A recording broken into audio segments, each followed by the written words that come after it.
To begin part 2, we go to another short track in South Boston. Dale Jarrett and Brett Bodine start on the front row to begin this one, and this race was very similar to the previous race at Langley.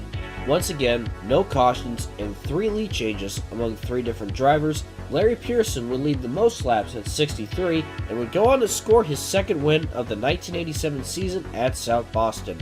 Sam Art was second, Elton Sawyer third, Mike Alexander fourth, Ed Barrier fifth, L.D. Ottinger 6th, Dale Jarrett 7th, Ronnie Silver 8th, Tommy Houston 9th, and Robert Ingram finishes 10th. Jefferson was the next track on the Busch Series schedule. Joe Harrison got the surprise pole, and Mike Alexander started alongside him in second.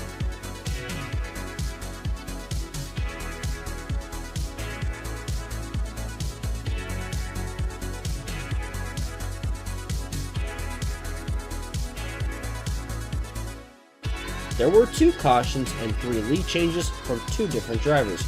But once Larry Pearson was out in front, he dominated again, leading 51 laps, and on a 1-lap dash restart, winning once again at Jefferson.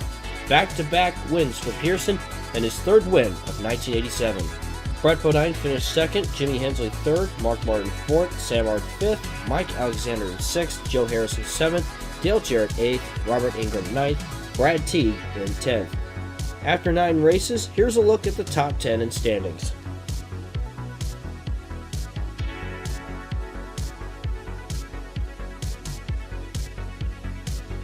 Race number 10 takes us to the fast 1.5 mile track, also home to many NASCAR teams. Charlotte Motor Speedway. In a stacked 42 car field, Mark Martin and Larry Pearson led the field to the green flag to begin this 120 lap race, and there was only 1 caution throughout the race, as well as 6 lead changes among 4 drivers.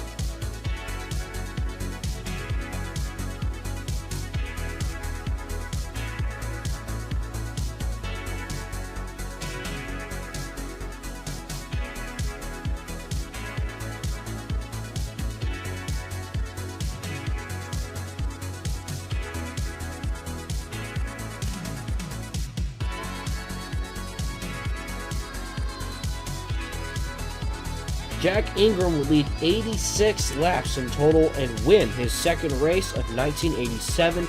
Brad Teague finishes 2nd, Rick Masson 3rd, Brett Bodine 4th, Bosco Lowe 5th, Morgan Shepherd 6th, Ken Bochern in 7th, Darrell Waltrip in 8th, Larry Pearson 9th, and Jimmy Hensley in 10th. As we reach 1/3 of the season completed, the NASCAR Busch Series heads next to the Monster Mile to face this concrete monster at Dover International Speedway. Larry Pearson was on the pole and Mark Martin started 2nd in this 150 lap race. There was a scary crash on lap 5 as Ronnie Silver gets into Rusty Wallace, sending Wallace's car into the air and along the catch fence. He was able to get back on all 4s as Silver ended up barrel rolling down Dover's high banking. Both drivers would suffer bruises, but would go on to continue in the next race.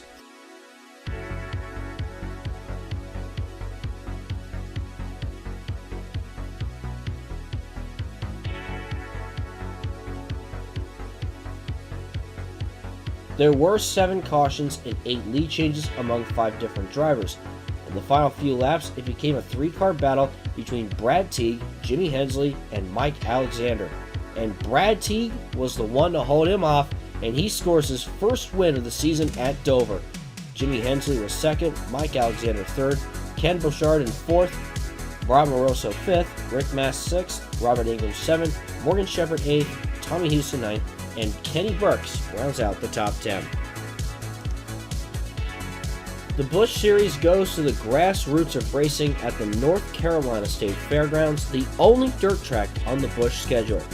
2 drivers that will be what-ifs in this timeline will make an appearance starting in this race, those being 9-time modified champion Richie Evans, who will drive short track races for Rick Hendrick, and Rich Volker, dirt midget and sprint car driver, who will drive this race for the number 60 owned by Darrell Waltrip. Sam Ard and Larry Pearson led the field to the green flag to begin this 60-lap showdown on dirt, There was one caution as well as 4 lead changes among 3 drivers. A caution came out late with 6 to go as Tommy Ellis was turned by Jimmy Hensley.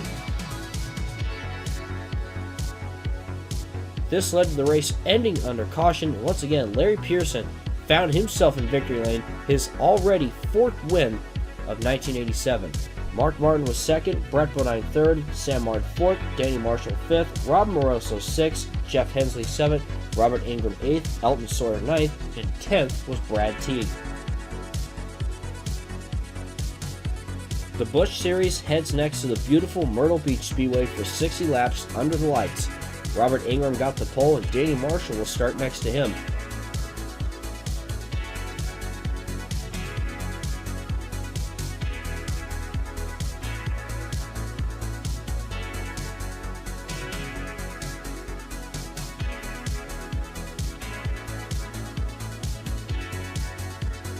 Ingram would lead the opening laps, but once again Larry Pearson came crawling into the picture, and once again he takes the lead and never looked back. In a race that saw 1 caution and 1 lead change, Larry Pearson would get win number 5 of 1987 at Myrtle Beach.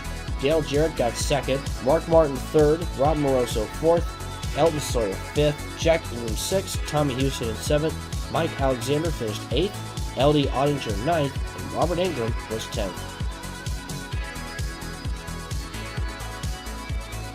Nearing the halfway point, the Busch Series heads to a new track on the schedule and a race that starts a 3-race sweep in the state of Indiana. The NASCAR Busch Series comes to Indiana Motor Speedway for the first time ever.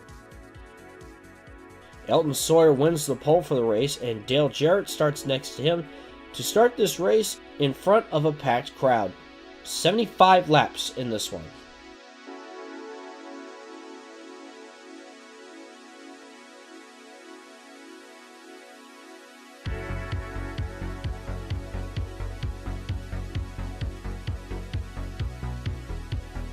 There weren't as many lead changes, but the race did have quite a few wrecks. 7 cautions in this one. On lap 67, Dale Jarrett was running 3rd when Brett Bodine drove into the 32, sending him into the wall and causing him to barrel roll several times among turns 3 and 4. Jarrett was okay. That's because he got into a fight with Brett Bodine on the track. Jarrett was not too pleased with Bodine.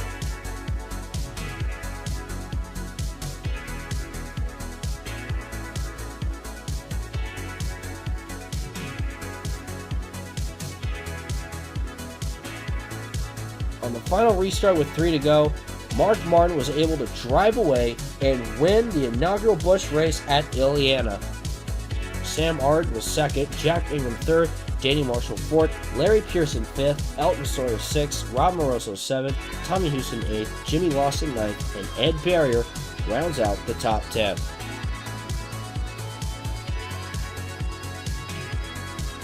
And that will conclude part number 2 of the 1987 NASCAR Busch Series season for Sunday Night Lights. Stay tuned for the next 2 parts to see how the season unfolds. Thank you guys so much for watching. I'm SonicRules831, and I will see you in the next video.